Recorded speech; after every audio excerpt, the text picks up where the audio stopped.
দুষ্টু, পাপী, অধর্মী, আর পাপ করবি। এবার তো তোর পালা। না না না না না না, এই বাবা, এই কেমন স্বপ্ন ছিল? মনে হচ্ছে আমার পাপ করা আজ থেকে বন্ধ করে দিতে হবে, নয়তো আমার মৃত্যুর পর এরকম শাস্তি হবে। না না, এসব আমি চাই না। ভাই 2 দিন ধরে কিচ্ছু খাইনি, দাও না ভাই, দাও না। এই সরে যা এখান থেকে। কে জানে সব কোথায় থেকে চলে আসে। আরে মানুষের উপর এরকম অন্যায় করা উচিত না। ভাই কিছু টাকা দেবে, কিচ্ছু খাইনি। এই নাও টাকা, এটা নিয়ে খাবার খেয়ে নিও। তোমাকে অনেক ধন্যবাদ, আমি এখন থেকে ভালো কাজ করব। ভাই ভাই আমাকে বাঁচাও, কিছু লোক মিলে আমাকে মারতে আসছে, ওরা আমাকে জানে মেরে ফেলবে। বাঁচাতে হবে, ঠিক আছে ওইখানে গিয়ে লুকিয়ে পড়ো। ভাই তুমি কি এই দিক দিয়ে কোনো ছেলেকে পালাতে দেখেছো? পালাতে? না না না, আমি কাউকে দেখিনি। আচ্ছা ঠিক আছে, ওই দিকে দেখি। আমি তো অনেক ভালো কাজ করেছি, এবার মরার পর স্বর্গে চলে যাব।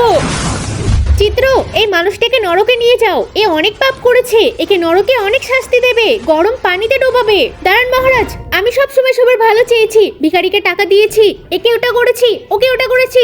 এই সব জানি, তুই যে ভিখারিকে টাকা দিয়েছিস, লাল পানি আর কালো ধোয়া খেয়ে তার নিজের জীবনের ক্ষতি করেছে, আর তার শাস্তি তো তুই পাবি। আর তুই যে অবলা মানুষটাকে বাঁচিয়েছিলি, সে কোনো অবলা না, সে একটা চোর ছিল। তাই তুই যতই পূর্ণ করতে চেয়েছিস, তাই সবই অপূর্ণ হয়ে গেছে। তবে তুই যেহেতু ভালো কাজ করার চেষ্টা করেছিলি, তাই তোকে আমি একটা সুযোগ দিচ্ছি। তুই এবার যা পৃথিবীতে আর একবার মানুষের সাহায্য করে দিয়ে আয়। যদি করতে পারিস তাহলে তোকে আমি স্বর্গে পাঠাবো। চিত্র, ওকে নিয়ে যাও। হ্যাঁ মহারাজ, আমাকে খাবার কিছু দেবে, খুব খিদে পেয়েছে, খাবার কিছু দেবে, আমিও সাহায্য করে দিয়ে আসছি।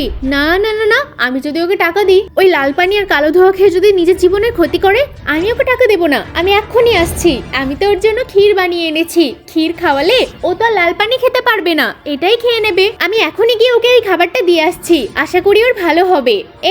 এই নাও, তোমার জন্য ক্ষীর বানিয়েছি, এটা তুমি খাও। অনেক ধন্যবাদ মহারাজ, আমি পুণ্যের কাজ করে দিয়েছি। হ্যাঁ, এবার তো তুই স্বর্গে যাবি। আরে তুই কেমন ক্ষীর বানিয়েছিলি? ক্ষীর খেয়ে রক্ত উঠে মরে গেল।